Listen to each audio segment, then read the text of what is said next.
Bon, eh ben, on va se retrouver devant une partie pour l'extension de la circuiterie de l'eau. Bon, c'était un vieux schéma que j'avais fait, donc il faut faire cette partie-là. Alors, il y a des T, il y a des clapets anti-retour, des T partout, etc.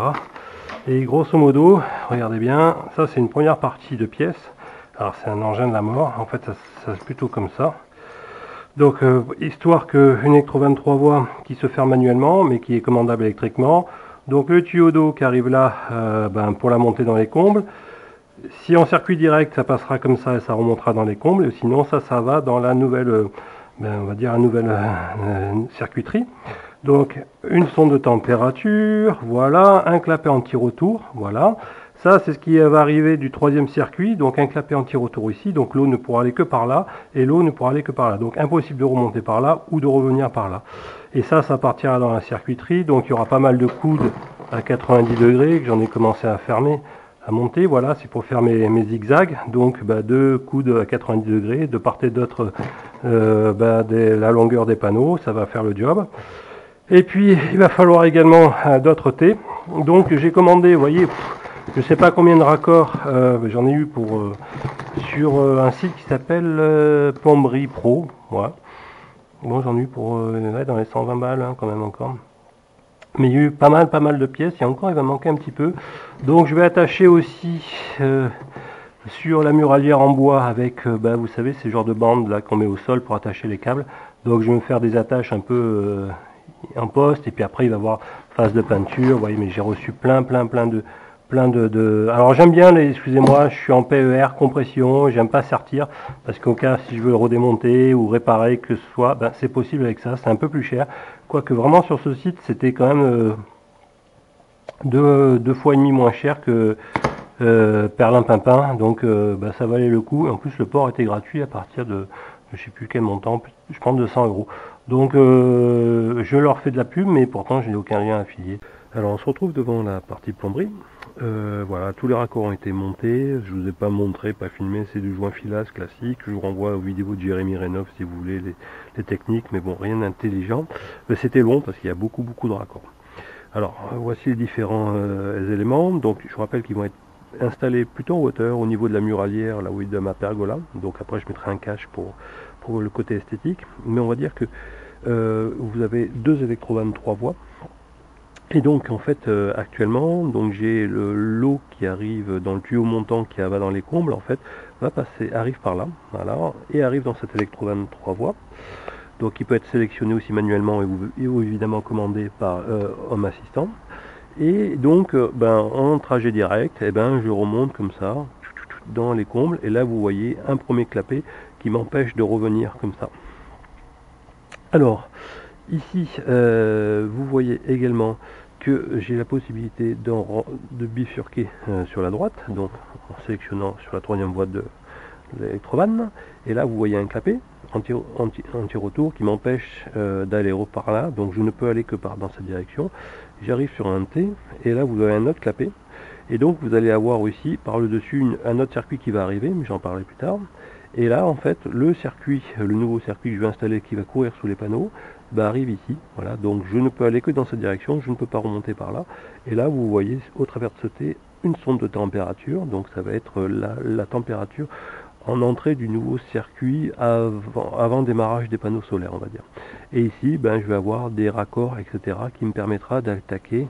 Alors je ne les ai pas montrés, mais ça va être des raccords type comme ça, double compression, qui me permettra d'attaquer après le zigouigoui que vous voyez. Alors j'ai fait ça en extrémité des lignes de PER, des tuyaux longitudinaux. Et c'est deux raccords en PER compression. Moi je prends tout en compression parce que ça me permet de démonter si je fais des bêtises, etc. Alors que si à sertir, c'est fini. Et donc il faut les mettre avec un raccord 15 15-21 par exemple. Voilà. Et donc ça me permettra de faire mes longueurs de 5 mètres. Donc là je vais avoir 6 longueurs. Voilà. Et une fois que ça arrive ici, ça va redescendre et ça va repasser par là. Donc le circuit va faire comme ça, comme ça, et remonter par là. Et là, pas le choix, je ne peux que remonter et ça remonte dans les combles. Donc ça va être le premier circuit. Mais l'originalité, c'est que vous voyez également, il y a une autre partie avec une autre électrovanne, et ça c'est le chemin retour qui arrive des combles, qui arrive par là. Donc vous avez la possibilité, toujours pareil, dans l'électrovanne 3 voies, soit je passe comme ça et je redescends dans le puits. Et l'originalité, c'est que je peux sélectionner une nouvelle direction qui me fait passer par ici. Et là, cette partie-là sera reliée ici. Et donc, je vais faire comme ça. Et là, qu'est-ce qui se passe? Et ben, hop, je passe par les panneaux.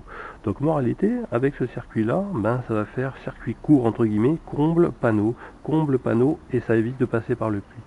Donc, voilà. Donc, avec ces deux électrovannes, un jeu de 4 clapets anti-retour, oui, et ben, j'arrive à faire un peu ce que je veux.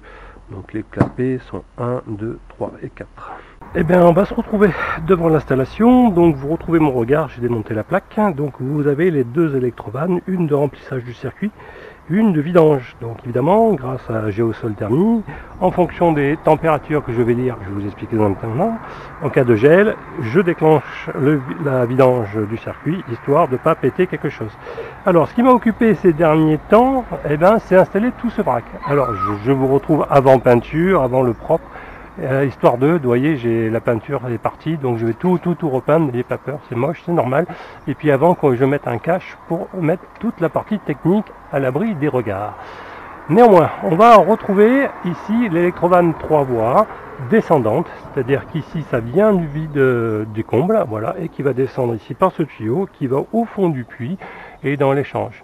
Et ici, dans la troisième voie, on va dire, vous avez la redirection, circuit comble vers panneau solaire, donc le circuit plus court qui permet de maximiser notamment en hiver et ben, le chauffage, la récupération de chaleur issue des panneaux solaires sans passer par le puits qui risque de rafraîchir tout ça.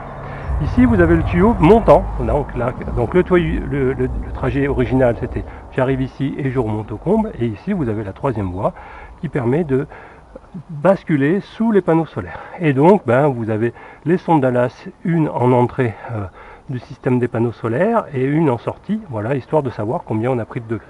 Des clapets anti-retour, 1, 2, il y en a d'avoir 3 et 4, voilà, il y a 4 clapets anti-retour, histoire que les 3 circuits soient commandables à partir de ces deux électrovannes.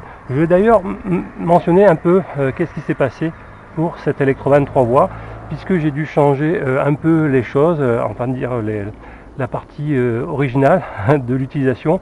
Pourquoi? Parce que je veux que ces deux électrovannes soient accessibles depuis le bas. Si j'ai besoin, je prends un petit escabeau, je les tourne manuellement au cas où le contrôle électrique ne se fasse plus. Alors, là, ce qui m'a occupé ces derniers temps, c'est le passage de ces tubes. Vous allez me dire, j'ai passé 4 fois 7 mètres sous les panneaux. Et le but, c'était qu'ils passent au plus proche des panneaux. Or, si vous les faites passer d'un panneau à l'autre, et ben, donc par la bordure extérieure, ben, vous allez avoir chaque fois des bosses, parce que ben, vous passez sur l'extérieur des cadres, ici par exemple, là, histoire que ça passe comme ça. Et le problème, c'est que la surface de contact, après derrière le panneau, sera un peu minimisée. Et donc, finalement, je me suis rendu compte qu'il a fallu que je perce tous les panneaux, voilà, et la traversée des panneaux. Vous allez me dire, bon, c'est pas très compliqué, il suffit de percer, commencer à pré-trouer, etc. Le problème, c'est que moi, mon mandrin, j'ai pas un mandrin de 13 mm, et donc comme il faut percer in fine au moins à 16, et en fait j'ai à 18, du coup j'ai utilisé les forêts étagées. Mais il faut savoir qu'un panneau solaire, en fait, vous avez 2 épaisseurs de métal là-dedans. Et donc vous avez 2 étages à traverser. Et si vous utilisez un forêt étagé, le problème c'est que vous allez élargir le premier en amont, mais le suite derrière, ben, vous allez avoir un problème. On va me dire, ben, il suffit d'accéder de l'autre côté. Le problème c'est que de l'autre côté, ben, vous avez l'autre panneau, puisque c'est sur les clames du milieu intermédiaire où il y a l'autre panneau. Et donc comme j'avais pas envie de tout démonter les panneaux, et ben ça a été galère. Et du coup j'ai dû faire 32 trous, voilà, donc j'ai dû faire en 22 in fine. Mais voilà, donc c'est passé, et j'ai utilisé pour faire les 4 allers-retours, donc ils sont parallèles, 2 qui sont parallèles à ce rail, et 2 qui sont parallèles à ce rail. Donc là aussi, il faudrait que je fasse un peu de peinture de grès anthracite. Donc j'ai 4 fois 7 mètres, et voilà, donc le circuit long, c'est vient du puits, je passe par là, je passe sous les panneaux, je récupère la chaleur, et là ça redescend, et je le renvoie dans les combles, ou le circuit que j'appelle comble panneau, ça arrive ici, je passe ici directement, je bypass le puits, donc ça m'évite d'être refroidi par le puits, et ce qui me fait une boucle, et du coup j'augmente aussi le débit parce que j'ai moins de distance, entre guillemets, l'eau a moins de distance à parcourir. Donc ça a été pas mal de travail. Alors je vous ai dit, hein, c'est avant peinture, et je vais masquer tout ça. Donc je vais mettre une planche ici qui va couvrir ici, on verra, ça sera à l'abri des regards, de la pluie, etc. Donc j'ai utilisé, moi en plomberie, j'aime bien utiliser des raccords pour le PER à compression. Pourquoi? Parce que c'est démontable et parce que plutôt qu'à sertir, une fois que c'est fait, ben vous êtes foutu. Et donc ils sont un peu plus chers, mais au bout du compte vous vous y retrouvez parce que vous faites souvent des erreurs. Et je vous ai dit ici, je crois que j'ai fait plus de 50 raccords joints filasse. Il y a 4 clapets anti-retour, 1, 2, 3 et 4 ici, donc ça fait beaucoup de monde, des T de partout, des réducteurs pour passer du 20-27 à du 15-21, mâle, femelle, changement de... Enfin bref, j'ai tout. Donc voilà. Et sinon ça fonctionne bien. J'ai encore un peu d'air dans le circuit, mais ça je vais purger.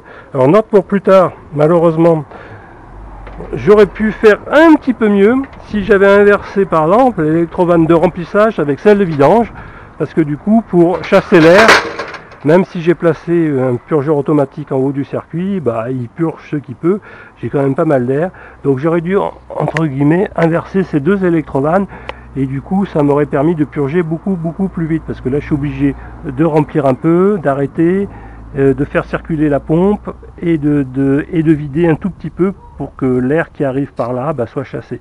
Et donc ça, je fais ça une centaine de fois avant que j'arrive à stabiliser un peu le débit. Bon bref, c'est pas grave, si un jour je dois refaire, c'est les choses. Voilà, donc là c'est caché par la plaque de regard, c'est commandable dessous, il n'y a aucun souci. Et puis là je vais essayer de placer tout ça derrière, voilà, repeindre le tout pour que ça soit joli. Je vais mettre les serflex ici pour bien cacher, et puis voilà. Alors une électrovanne, normalement, en fait, vous avez un sens qui est indiqué souvent par une flèche, et donc normalement, quand vous tournez le truc, alors là je l'ai déjà modifié, et bien soit vous passez tout droit, soit vous allez dans l'autre sens, ici, vous rentrez par là et sortez par là.